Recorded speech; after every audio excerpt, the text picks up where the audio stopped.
Je vais vous présenter aujourd'hui sur la diversité en Inde, c'est la linguistique, son éducation et le français. Alors, dans le plan de la présentation, on verra tout d'abord l'Inde administrative et linguistique, ensuite la politique linguistique, le système d'éducation en Inde, l'apprentissage du français à Chandernagore et à Pondichéry, ce sont des anciens comptoirs français en Inde. Ensuite, on va passer sur ma thèse là, sur des questions de départ de ma thèse. Ensuite, la situation sur le terrain, les difficultés au niveau institutionnel, une solution proposée et finalement le projet. Alors, tout d'abord, avec l'Inde administrative et linguistique, nous avons, il s'est divisé en trois. On a le centre, une administration qui est centrale, qui est centralisée par le gouvernement central. Ensuite, au niveau de l'État, qui est le state, et au niveau des régions ou bien des districts. Et là, on a 29 États et 7 territoires qui sont indépendants, un tout petit peu. Ça veut dire qu'ils sont gouvernés directement par le gouvernement central et ils ont aussi une administration qui est au territoire propre. Bien qu'aux États, c'est plutôt une administration qui est au niveau de l'État. Ils ont une liberté d'appliquer comme ils veulent les lois. Bien sûr que c'est dominé ou bien c'est vraiment dirigé par l'administration centrale, mais ils ont la liberté d'appliquer et de modifier certaines choses selon le contexte et selon les situations. Ensuite, on a une population de 1,26 milliard et en plus, ça augmente toutes les secondes et on a même dépassé la Chine maintenant. Toutes les secondes. Et voilà, et la superficie de 3,2 millions de kilomètres carrés, qui est 6 fois la taille de la France. Ensuite, en tant que les langues officielles, on a 23 langues officielles, sans dire que voilà, il y a 860 ou plus langues qui sont vraiment là, en Inde, et plus de 4000 dialectes. Et c'est un peu plus fascinant, c'est tous les 200 km, la langue change en Inde. Alors, c'est impossible. Alors, par exemple, si moi je suis dans un certain endroit et comme un compatriote qui est là, par exemple, si je suis déçu d'aller du nord-ouest, on ne se parle pas les mêmes langues. Ouais. Quand même, alors, il y a beaucoup de difficultés de communication entre les États. Et ensuite, voilà un tout petit peu la carte de l'Inde avec les différentes langues. Ce n'est pas toutes les langues ne sont pas mentionnées là-dessus, mais juste certains qui sont vraiment parlés les plus fréquemment. Et voilà, ce sont les différentes écritures de l'Inde. Et ça, c'est vraiment les mêmes lettres dans 7 différentes langues. Alors, et ça varie selon les régions. Et ensuite, le sanskrit qui est vraiment la base à peu près de toutes les langues indiennes. Il consiste de 17 voyelles et 34 consonnes. Alors, c'est ça. Et bien sûr que le sanskrit est de moins en moins parlé ces jours-ci. Il y a vraiment des petites régions qui parlent encore le sanskrit, mais il y a les grandes régions ont presque oublié le sanskrit et c'est vraiment quelque chose comme du latin un tout petit peu pour l'Europe. Et voilà, ça c'est vraiment un billet de l'Inde. Et voilà, ça comporte de 17 langues sur un billet. Wow. Et voilà, cette partie-là que vous voyez ici, c'est vraiment agrandi là. Et voilà, vous avez les 15 langues là. Et vous avez le hindi qui est ici. Et ensuite, il y a aussi l'anglais.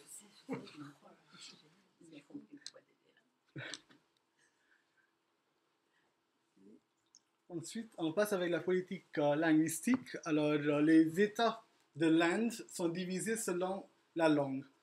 Alors, si on voit vraiment la carte à nouveau, chaque région a sa langue propre. Et c'est une langue qui est parlée dans l'administration, aussi bien que parfois même dans l'éducation.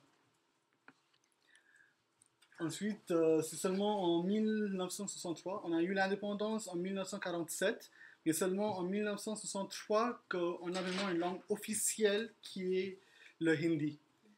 Avant ça, c'est l'anglais, et même aujourd'hui, c'est l'anglais qui domine au-dessus de hindi comme cela. Le sud de l'Inde proteste et manifeste parce que ce n'est pas quelque chose que les Indiens du sud ont vraiment accepté. parce qu'ils voulaient vraiment la langue du Sud, qui est le tamoul, à tout près. Ils voulaient ça, que ce soit vraiment la langue nationale et officielle. Mais, mais l'administration centrale a dit non, et ça a été le hindi. Bien que c'est seulement 41% de la population indienne qui parle le hindi. Ce n'est pas la majorité. Mais quand même, c'est tellement divisé les sous-parties qu'on ne pouvait pas vraiment avoir une langue qui est régionale, qui soit vraiment à l'État. 41%. 41%. Ensuite, les États et la langue. Alors là, l'administration au niveau de l'État peut s'effectuer au niveau de l'anglais, ou bien le hindi, ou bien la langue régionale. Ils ont le choix. Alors très souvent, c'est la langue régionale qui prend vraiment l'avantage sur les autres langues. Et l'anglais, c'est vraiment le passerelle et ça passe partout un tout petit peu dans ce sens-là. Ensuite, les langues étrangères et les États. Alors la France, l'Inde, comme il a été colonisé et il y avait aussi des comptoirs européennes en Inde. Alors il y a des langues européennes qui ont encore un statut spécial en Inde. Comme par exemple, au sud de Pondichéry, par exemple, le français a encore un statut spécial.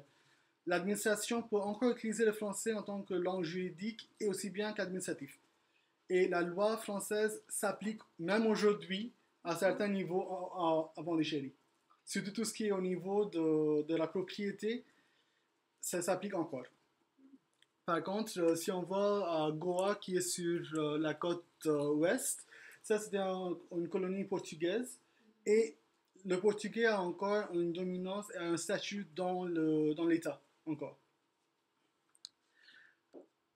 Ensuite, les langues et l'éducation. Alors là, c'est différent parce que l'État a un choix, ou bien l'école a un choix, s'il préfère l'anglais en tant que langue d'instruction ou c'est vraiment la langue régionale qui devient vraiment la langue d'instruction. Alors, par contre, ce qu'on a eu vraiment à Calcutta et aussi bien qu'en Tamil Nadu, où ils ont renoncé complètement la langue anglaise. Ils ont voulu mettre que la langue régionale en tant que la langue d'instruction. Alors, pas d'anglais, en Calcutta seulement le bengali, en Tamil Nadu seulement le tamoul, pas d'autres langues. On voulait vraiment éliminer complètement les langues étrangères. Ensuite, en 2014, on a eu un scandale un tout petit peu avec l'allemand et le sanskrit. Comme le sanskrit est vraiment la base des langues indiennes, on voulait vraiment garder un statut spécial pour ça. Mais il a été remarqué par la population et par les élèves que l'allemand était plus valorisé et ils apprenaient plus l'allemand que le sanskrit. Alors, l'administration, le ministère de l'Éducation et des Ressources humaines ont décidé, voilà, on abolit complètement l'allemand, on met en phase seulement le sanskrit. Alors, l'allemand ne sera plus enseigné à l'école, mais ce sera que le sanskrit. Et c'était où ça, dans la fédération? Dans toute l'Inde. Et là, beaucoup de parents et des élèves ont protesté, ont manifesté en disant que voilà, ce n'est pas possible. Parce qu'avec le sanskrit, qu'est-ce qu'on peut vraiment faire dans le monde? C'est vraiment l'utilité qui domine. Et finalement, ils ont décidé que voilà, on peut mettre le sanskrit sera là, et l'allemand aussi sera là, mais l'élève doit au moins prendre un cours de sanskrit, 1 heure de sanskrit par semaine, même s'il n'en veut pas. Y compris dans le Tamil Nadu. Oui, partout. Parce qu'il n'y a pas de sanskrit dans le Non, Tamil Nadu. au sud, c'est le tamoul, mais quand même, c'est à la base, si on entre, en tout petit peu, c'est encore le sanskrit, à la base. Ensuite, on passera sur le système d'éducation en Inde. Alors, on a 4 autres organisations jusqu'au niveau équivalent au bac.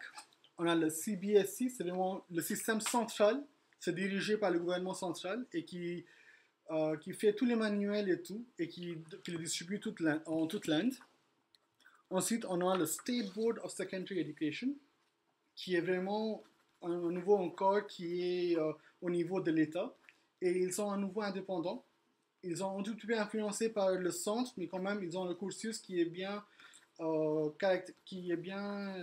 spécialisé et adapté pour l'État.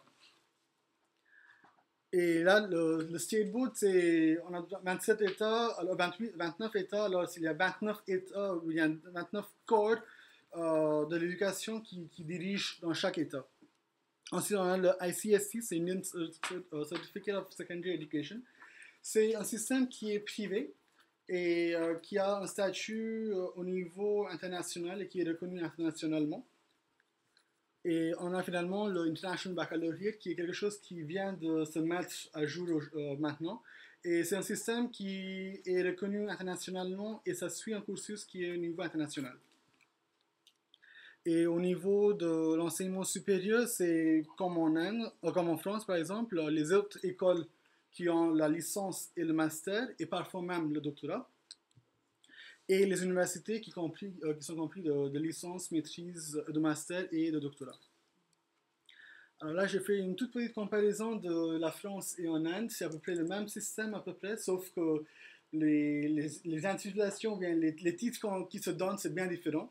Et là, comme par exemple, en France, on commence de 10 et on remonte au terminal. En Inde, c'est juste le contraire. On commence de 1 et on passe jusqu'à 12. C'est pas idiot. Et là, surtout si on voit vraiment à la fin, il y a le MPhil qui est équivalent au diplôme d'études approfondies. C'était un système qui a été annulé il y a 2 ans maintenant.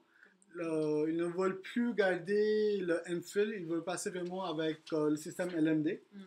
Mais le problème, c'est que, comme ici, ce que j'ai remarqué, c'est en France, les masters, ou bien les études de master sont déjà dirigées vers des recherches. Par contre, en Inde, les niveaux master ne sont pas dirigés vers la recherche. C'est plutôt encore dans l'enseignement et l'entraînement. Alors, ils apprennent encore. Et c'est plutôt que, voilà, il y a des cours magistraux qui sont donnés. Ça y est, et il n'y a pas de support pédagogique qui est donné. C'est vraiment à l'élève de vraiment aller chercher. S'il en trouve, c'est bien. S'il n'en trouve pas, tant pis, il fait tout ce qui est donné en cours. Et là, on va passer maintenant sur l'apprentissage du français à Chandernagor et à Pondichéry. Alors là, on a la carte. Alors les parties qui sont en blanc, je ne sais pas si on le voit bien au fond là. Les parties comme Mahé, Karekal, Pondichéry, Yannan et Chandernagor, ce sont vraiment les comptoirs français, les anciens comptoirs français. Mahé, Karekal, Pondichéry, Yannan, c'est regroupé en tant que Pondichéry. Chandernagor a perdu son statut de comptoir français comme cela. Ça a été inclus et absorbé par l'État de Calcutta. Et suite à ça, elle a perdu vraiment toute la touche française. C'est complètement comme une autre ville de Calcutta. Par contre, si on voit à Pondichéry, elle garde encore et préserve encore la culture française, la touche française. Et il y a beaucoup de Français qui sont encore là. Et il y a l'administration française qui fonctionne tout peu aussi. Alors là, on a l'enseignement du français dans différentes institutions. Alors, il y a les écoles de Chandernagor et de Pondichéry. Ils commencent déjà à l'âge, soi-disant, de 10 ans. Ils commencent vraiment à apprendre le français. Ensuite, on a le lycée français de Pondichéry qui gouverne complètement par la France. Et c'est un système français, complètement. On a ensuite Sri Aurobindo International Center of Education, c'est là où je fais mes études. Et là, c'est un système qui est bien différent des autres, parce que ça ne fait pas partie vraiment du cadre normal qu'on a vraiment en Inde. C'est séparé, c'est privé. Et l'éducation commence déjà à l'âge de jardin d'enfant, et on commence avec le français, le sanskrit et la langue maternelle. Alors, la langue maternelle de chaque individu, c'est différent. Alors, ça varie. Mais quand même, l'anglais vient qu'à l'âge de 8 à 10 ans, pas avant ça. Mais lorsque l'anglais vient, le français est mis à côté. Et c'est l'anglais qui domine vraiment dans toute l'éducation. Bien que toutes les matières, à peu près, sont enseignées en français. On a des manuels qui datent bien sûr de 1960 et tout, mais quand même, ils sont en français, que ce soit les matières. Comment il s'appelle l'institut? C'est Sri Aurobindo International Center of Education. Okay. Et on a des manuels qui sont en français. Alors, l'enseignement, soi-disant, des sciences, de la biologie et tout, c'est en français. Et c'est seulement plus tard qu'on arrive avec, surtout au niveau de licence, parce qu'on passe jusqu'au niveau de licence. Et au niveau de licence, on a des manuels qui sont en anglais. Mais avant cela, c'est tout en français.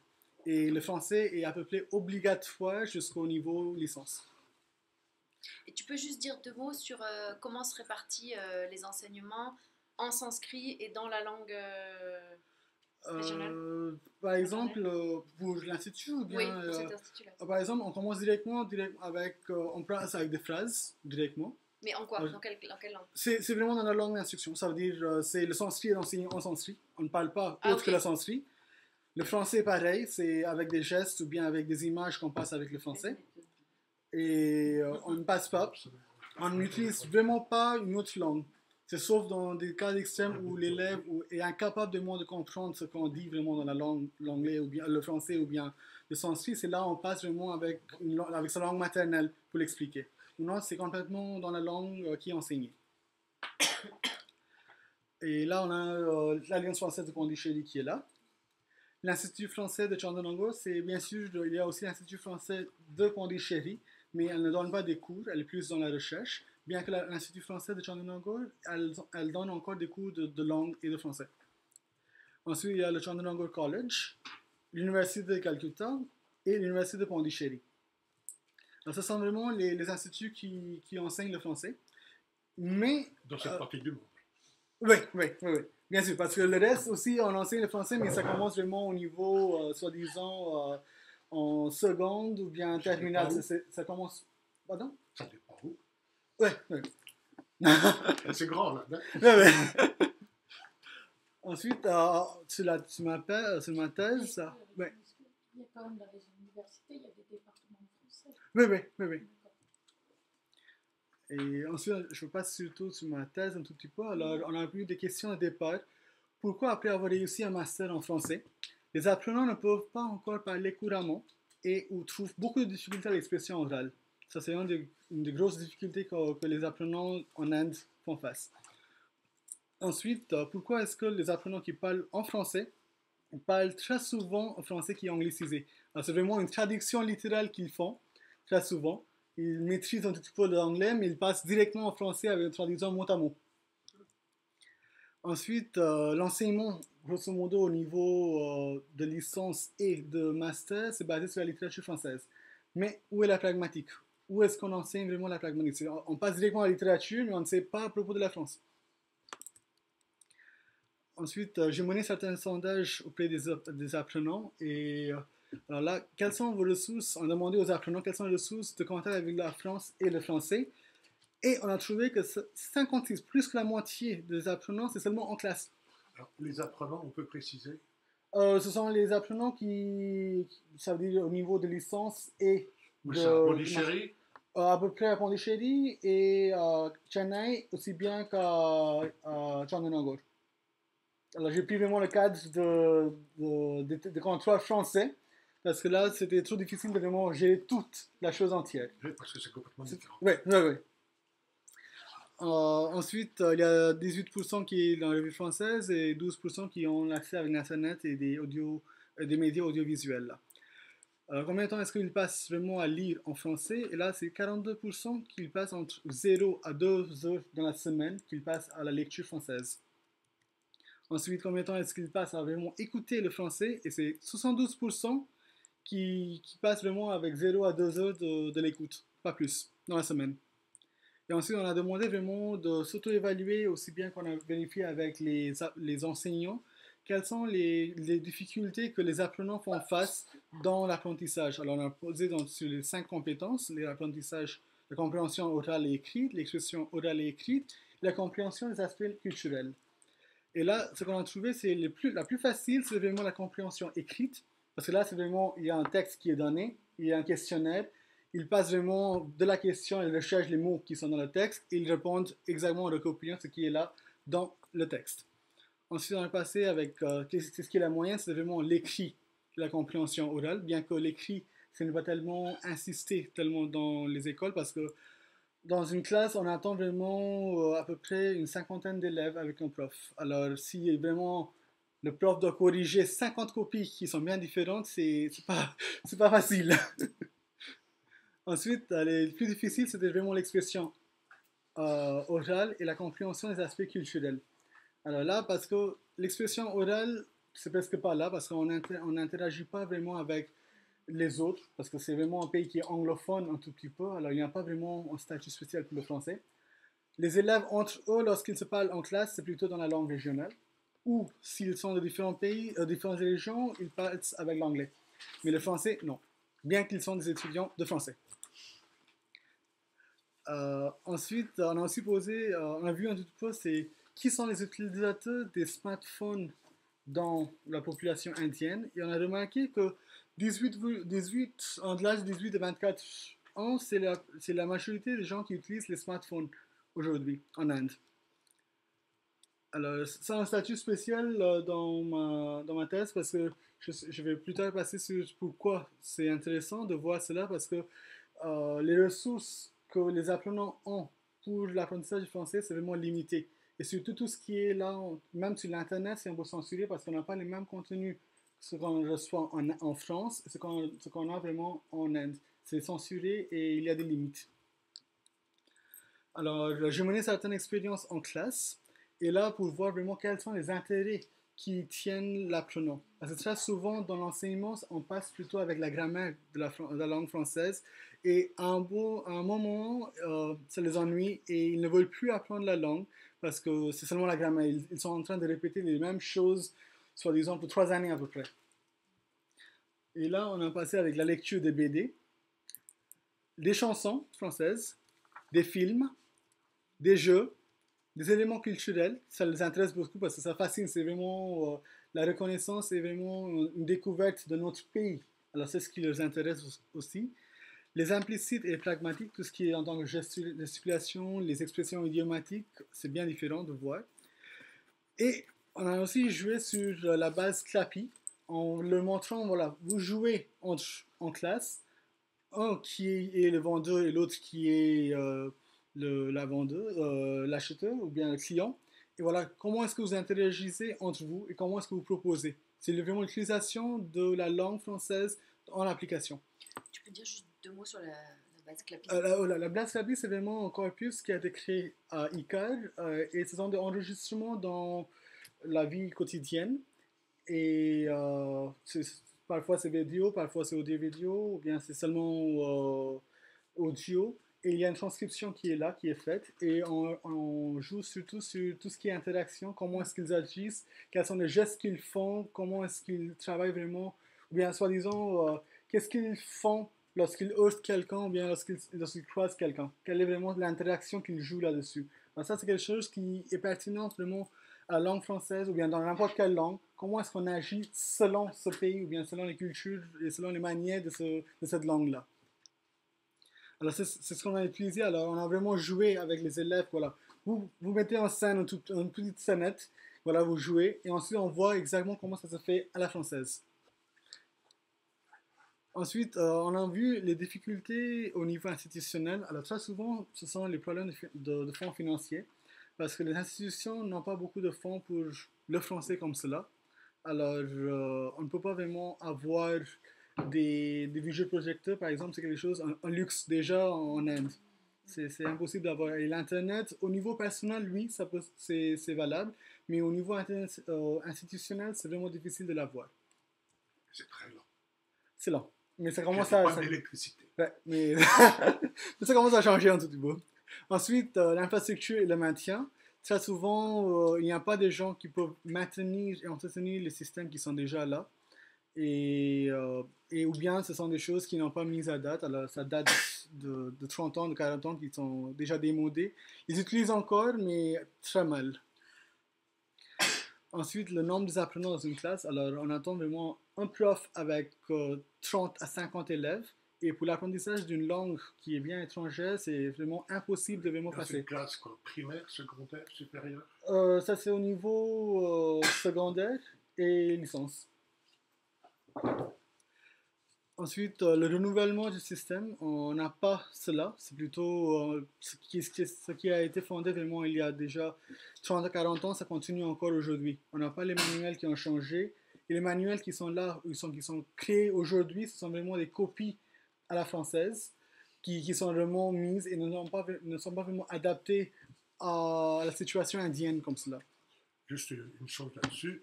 Le Mosée, l'Inde a l'autorisation d'imprimer. Ils impriment du Mosée par centaines tous les ans. On utilise encore.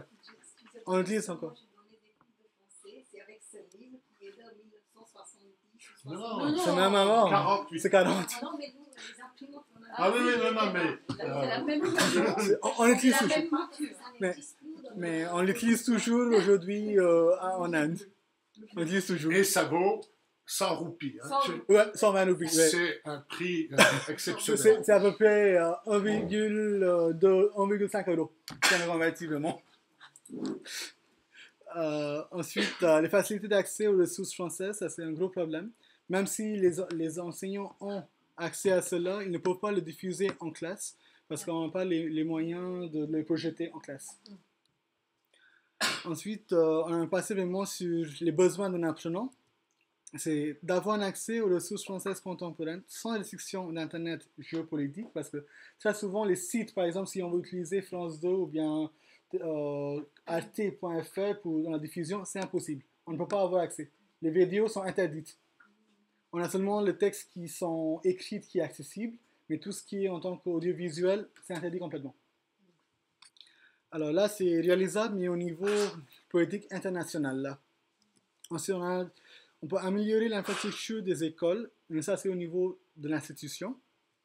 Réduire le nombre d'apprenants dans une classe, mais ça va augmenter le coût catégoriquement. Parce que là, maintenant, l'éducation que l'Inde a, c'est vraiment pas cher du tout. Par exemple, un an d'études au niveau secondaire, par exemple, va coûter à peine 200 euros l'année. Alors, c'est presque rien. Ce qui n'est pas ouvert à tous. Oh, bien sûr. Non, ça c'est là, mais tout ce qui est en tant que public, c'est à ce niveau-là, c'est ouvert à tout le monde là. Mais bien sûr, le nombre de la population est tellement grande que ce n'est pas vraiment possible d'accepter tout le monde ensemble. Ensuite, le besoin d'augmenter le contact avec le français, réalisable, mais comment? La question, là, une réponse, c'est vraiment individualiser l'apprentissage de la langue. Parce que là, c'est plus accessible, parce que ces jours-ci, les élèves ou bien les apprenants sont beaucoup plus riches personnellement qu'au niveau institutionnel. Alors, une solution, c'est créer une application sur les smartphones. Parce que ces jours-ci, c'est quelque chose, surtout chez les jeunes en Inde, à peu près tout le monde a un smartphone aujourd'hui. Si on voit les sondages qui ont été faits, menés chez les apprenants et chez les gens qui sont là, les élèves au niveau de licence et tout, on a vu qu'à peu près 70 à 80% des apprenants ont déjà un smartphone avec eux. Alors, pourquoi le smartphone? C'est plus accessible et en plus, le coût des téléphones, ça réduit considérablement. Aujourd'hui, en Inde, on peut trouver des téléphones smart qu'on peut le trouver, soi-disant, à 20 euros, à 30 euros. Ouais. Par contre, il y a des applications qui existent. Oui, il existe. Je viendrai à cela. Alors, il y a des apprentissages personnalisés, individualisés. Pas de souci d'être jugé et critiqué. Ça, c'est quelque chose qui est très souvent là parmi les élèves. Parce que si on veut dire quelque chose, on a toujours on craint toujours que voilà, quelqu'un va dire quelque chose. Alors, très souvent, ils ne disent rien en classe. Ouais. Alors, l'apprentissage au gré de l'individu, il peut le faire lorsqu'il veut, quand il veut, où il veut. Alors, beaucoup d'applis qui sont marchés, comme vous venez de me dire. Mais alors, qu'est-ce qu'il y a de nouveau dans ce projet? Alors, les applis qui sont là sur le marché, ce sont plutôt des phrasebooks qui sont normalisés. Ce sont vraiment des bouts de phrases que les apprenants apprennent par cœur. Il n'y a pas vraiment une partie qui est interactionnelle comme cela. Et ensuite, ce sont basés sur des manuels qui sont normaux. Ce sont vraiment... Non. Alors là, ce que moi je propose, c'est plutôt de créer un logiciel ou bien une appli sur le téléphone avec la base Clappy qui a une corpus et qui est bien riche en tout ce qui est là.